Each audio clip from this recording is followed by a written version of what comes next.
low to high tendency to obesity. Have you tried many diet programs, but your weight is the same after many efforts? Or are you one of those who normally live when it comes to the diet, but your weight is always the same? Many think there is something wrong with our hormones or how much we eat, although those mentioned also affect our weight, yet one parameter which is the most important, and you might never heard about it, is this. As the mentioned number of fat cells is constant through our adult life, and there is a threshold on how much they can grow in size by storing lipids before they get unhealthy.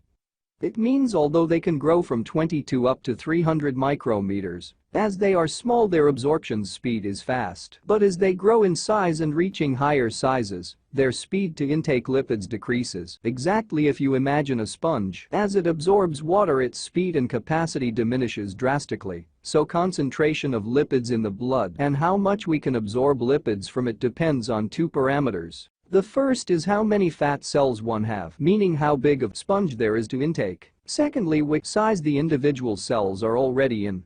Less or greater than 50 micrometer limit is important, as many obesity diseases appear after that limit. That's why, as adipose tissue grows, the concentration of lipids in the blood also rises because of that mentioned sponge effect. But something else also happens. As they grow, they begin producing hormones and radicals that can eventually cause many diseases like diabetes and cancer.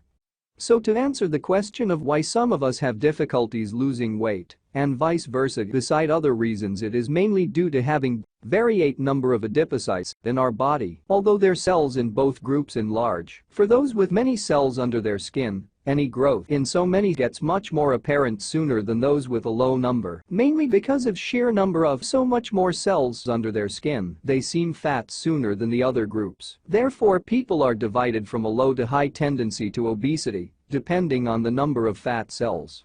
So to simply look thin doesn't mean you are healthy too, due to your cells could have reached dangerous sizes, and blood levels of lipids could have gone higher without you noticing it. Why? Because you think due to you being thin, you must be healthy, but it is not the case. It's like having an overabundance of adipocytes under the skin, works like an alarm system that tells you when you should go on a diet. In addition, their spreading in the body depends on race and genetics. You might have seen people with the thin faces, but fat in other parts, and some thin folks who have bigger faces. Imbalance in sizes of the body parts is among other reasons, mainly as the result of a different number of adipocytes. Today, liposuction is one of the most used procedures in cosmetics.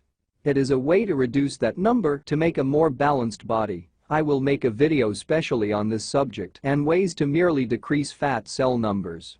This is the reason why I think measuring BMI, or body mass index, isn't always the right way to know if the person really needs to go on diet to be healthier, as it's the cell size that matters, not body size.